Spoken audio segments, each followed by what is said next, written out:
इरोजिव enteral gastritis. अपन ने sonography कराई, sonography में क्लियरली लिख के आ रहा है इरोजिव एंट्रल गैस्ट्राइटिस, और साथ में जी जंक्शन जो है ना वो 38 सेंटीमीटर पे आ रहा है।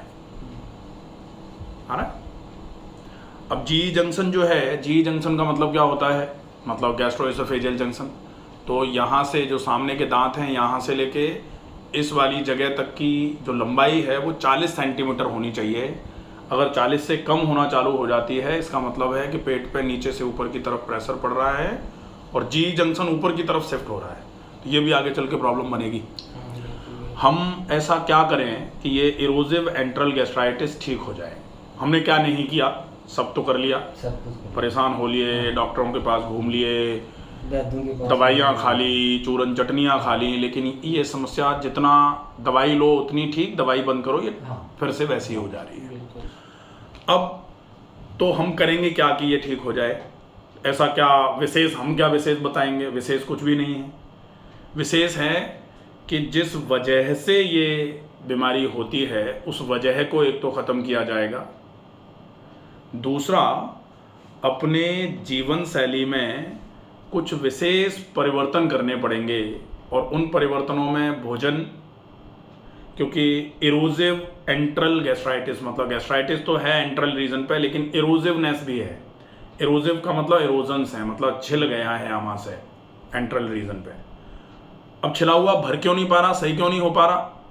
छिला हुआ है, हम एंटासिड खा लेते हैं या पीपीआई जो खाली पेट की गोली है वो खा लेते हैं, तो एसिड रिलीज कम हो जाता है, तो पेट में जलन कम हो जाती है, पेट में गर्मी कम हो जाती है, सिर का भारीपन कम हो जाता है। एक दिन दवाई नहीं खा पाए, एसिड फिर निकलता है, फिर से वही चीज़ें चालू हो जाती हैं। तो ये छिनाव क्यों नहीं भर पा रहा है? क्योंकि घाव सूखा रहे तो भरे। जैसे घाव कहीं पैर में हो जाए और बार बार उस पर पानी पड़ता रहेगा तो नहीं भर पाता ना, टाइम लगता है। अब यहाँ तो पानी क्यों, यहाँ तो हल्दी, मिर्ची, धनिया, दूध, चाय, दही, रोटी, सब्जी, खिचड़ी, सब कुछ जा रहा है लगातार, और वो एंट्रल रीजन से होते हुए तो बिल्कुल आगे की तरफ, नीचे की तरफ बढ़ रहा है, हाथ की तरफ, वहाँ बार बार कहीं कुछ ना कुछ पहुँचता रहता है। तो वो इरोजन्स जो हैं वो हील इसलिए नहीं हो पा रहे क्योंकि हीलिंग टेंडेंसी भी हमारी कमज़ोर पड़ती जा रही है। तो हमको उस हीलिंग टेंडेंसी को ही बढ़ाना है, और साथ में ऐसा खाना खाना है जो इरोजन को इरिटेट नहीं करे। तो इरोजन को इरिटेट नहीं करे ऐसा खाना कौन सा है? वो खाना है non irritating nature food. Non irritating nature किस फूड का है? एल्केलाइन फूड का। एल्केलाइन मतलब जो देसी खाना है, जो प्राकृतिक है, और जिसमें मिर्च मसाले, बहुत ज़्यादा खटाई या बहुत ज़्यादा कुछ भी ऐसा नहीं है जो इरिटेट करने का काम करे। अच्छा, अब खाने के साथ साथ जैसे बहुत सारे लोग कहते हैं नहीं हम तो खाना तो बिल्कुल उबला हुआ खा रहे हैं, हम तो खिचड़ी खा रहे हैं, लेकिन स्मोकिंग कर रहे हैं, तो स्मोकिंग भी तो इरिटेट कर रही है। लेकिन गुटखा खा रहे हैं, वो भी इरिटेट कर रही है। कुछ लोग अल्कोहल ले रहे हैं, कुछ लोग तो ऐसे भी हैं कि साहब हम तो ठीक हो जाएंगे, तो कब हम ये मिर्च मसाला खाना शुरू कर सकते हैं? तो ठीक हो जाएंगे ये तो खैर श्योर है कि ठीक हो जाएंगे, लेकिन मिर्च मसाला दोबारा से खाना शुरू करेंगे तो फिर से समस्या आ जाएगी। अब लोग ये कह सकते हैं कि इसका मतलब मिर्च मसाला क्या हम कभी नहीं खाएं? तो थोड़ा बहुत तो ध्यान रखना पड़ेगा, क्योंकि मिर्च मसाला खाएंगे तो फिर प्रॉब्लम आएगी, और कंटिन्यू खाएंगे। हाँ, कंटिन्यू खाएंगे तो फिर दूसरा कुछ ये भी कहते हैं कि तो इसका मतलब बाकी लोग तो मिर्च मसाला खाते हैं, हम नहीं, ऐसा क्या पाप कर दिया कि हम नहीं खा सकते? तो बॉडी में कभी कभी कुछ ऐसे चेंजेस आ जाते हैं कि आपके लिए वो मिर्च मसाला जो है ना वो जहर का ही काम करेगा या जहर के समरूप काम करेगा। कुछ लोगों को वो ज़्यादा नुकसान या तो पहुंचाता नहीं है, और या फिर ऐसा मान लिया जाए कि पहुंचाता तो है लेकिन उनको अभी आभास नहीं हो पा रहा है, उनको भी नुकसान तो हो रहा है। नुकसान तो जैसे कई लोग कहते हैं ना हमारे फलाने दोस्त तो ऐसे हैं जो खूब दारू पीते हैं, उनको तो लिवर में कोई दिक्कत नहीं है, हमें क्यों आ गई? तो जो अल्कोहल लेता है तो अल्कोहल से रिलेटेड बीमारियां तो आएंगी। भगवान ने किसी को ये तथास्तु करके नहीं भेजा है कि तुम अल्कोहल लेते रहना तुम्हारा लिवर ठीक बना रहेगा, ऐसा नहीं है। हाँ, तो ये विशेष ध्यान रखना पड़ेगा कि हम अपनी इस समस्या को अपने जीवन शैली में परिवर्तन करके ही ठीक कर सकते हैं, और वो जीवन शैली के परिवर्तन खाने पीने के होंगे। कुछ सामान्य व्यायाम जो बहुत आसानी से हो जाते हैं, जिनसे हमारे शरीर में कार्य क्षमताएँ बढ़ेंगी या बढ़ी बनी रहेंगी, वो ज़रूर करने पड़ेंगे। अगर वो नहीं करेंगे तो धीरे धीरे करके व्यायाम की कमी तो शरीर को रोगों से भर देती है पूरा। और ये भी बोला जाता है कि अगर नियमित कोई व्यायाम करता रहेगा तो थोड़ा बहुत खाने पीने में अगर परहेज नहीं भी रखेगा तो भी चल जाएगा, लेकिन जो व्यायाम नहीं कर रहा वो तो बहुत समस्या में है। अच्छा, व्यायाम कर कौन रहा है आज? जो बीमार हो जाता है, और बीमार होने के बाद जब डॉक्टर उसको कहता है कि टहलो, योगा वाले के पास जाता है तो कहते हैं योगा वाले योगा करो, प्राणायाम करो। डाइट वाले के पास जाता है तो भी वो कहते हैं कि भैया ये खाना है, ये पीना है, लेकिन इसको पचाने के लिए टहलो।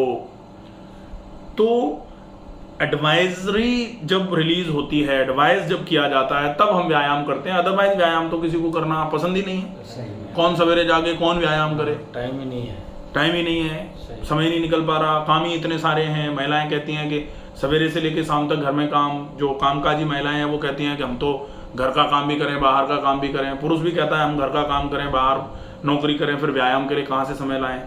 लेकिन जब बीमार हो जाता है तो फिर मजबूरी में कंप्रोमाइज करके कहीं से टाइम को निकाल के तब करना चालू करता है, और वो भी तब तक जब तक थोड़ा आराम ना मिल जाए। आराम मिल जाए तो फिर भूल जाते हैं व्यायाम को। तो हमको वैसा नहीं बनना है। और अच्छा, हम वैसे बनेंगे तो बनने नहीं देगा शरीर। व्यायाम करोगे, थोड़ा आराम। आज ही मुझे एक फ़ोन आया कि सर केवल 15-20 मिनट, 25-30 मिनट के व्यायाम से जो हमको बार बार डकारें आती रहती थी, जो हमको बार बार पेट में गैस बनती रहती थी, बेचैनी घबराहट हो जाती थी, हम थोड़ा टहल रहे हैं, थोड़ा प्राणायाम कर रहे हैं, हमें तो उससे ही बिल्कुल ठीक हो गए। लेकिन अब ठीक हो गए कि बाद में चीज़ें छोड़ देंगे तो फिर बीमार होंगे, क्योंकि कोई गोली दवाई इंजेक्शन तो दिया नहीं, केवल व्यायाम बताया। आप व्यायाम तो रेगुलर ही करना पड़ेगा। तो जब तक स्वस्थ रहना चाहो, लोग ये भी पूछते हैं कभी कभी कि कब तक ऐसा खाना खाना है, तो उत्तर हो सकता है जब तक स्वस्थ रहना चाहो। कब तक नियमित व्यायाम करने हैं? जब तक स्वस्थ रहना चाहो। कई लोग कहते हैं कि आप इलाज नहीं बताते, ये इलाज ही है। सिंपल भोजन समय पर कर लो, मात्रा भी ध्यान में रख के किया जाए भोजन, और सही सलीके से तरीके से भोजन को किया जाए, ये सबसे बड़ा इलाज है, सबसे बड़ा मेडिसिन का पार्ट है। और ये चीज़ अभी कुछ दिन पहले मेरे पास कटिंग भी है, एक न्यूज़पेपर में निकल के आया कि अब तो अमेरिका भी मानने लग गया आहार ही औषधि है। शायद अगर आप लोग पढ़ोगे, शायद कल परसों के पेपर में था। तो अब तो अमेरिका भी मानने लग गया कि आहार ही औषधि है। तो औषधि अलग से लेने की आवश्यकता क्या है? आहार को ही सही तरीके से ले लो तो औषधि का ही काम करेगा। फूड इज मेडिसिन, तो मेडिसिन अलग से लेने की आवश्यकता नहीं। ठीक है। अब भी अगर हम नहीं माने, क्योंकि अब तो अमेरिका भी मानने लग गया, ये मानना है कि अमेरिका मानेगा इसका मतलब सही मानेगा, ये ऐसी सोच हो गई है लोगों की। हम मान रहे हैं तो पता नहीं सही है कि नहीं, लेकिन अमेरिका मान रहा है तो अब सही है। अब आहार औषधि हो सकता है हो जाए। अब कटिंग में और भी आने लग गए कि व्यायाम नहीं करने की वजह से, फिजिकली इनएक्टिव रहने की वजह से लिवर खराब हो रहा है, या प्रोसेस्ड फूड खाने की वजह से फैटी लिवर होता जा रहा है। ये सब कटिंग्स आप देखो, अब पेपर में इसी तरीके के न्यूज आना चालू होंगे। तो लोग अब भी अगर मान लें तो भी बहुत अच्छी बात है, कोई दिक्कत नहीं है। लेकिन अभी भी ऑथेंटिकली लोग मानना नहीं चाह रहे हैं। तो विशेष अपने को तो मानना आपकी तो मजबूरी है। अच्छा, आप 21 दिन मजबूरी में मानो, और 21 दिन में आपको आराम लगे तो फिर आप अपना मानना चालू कर देना।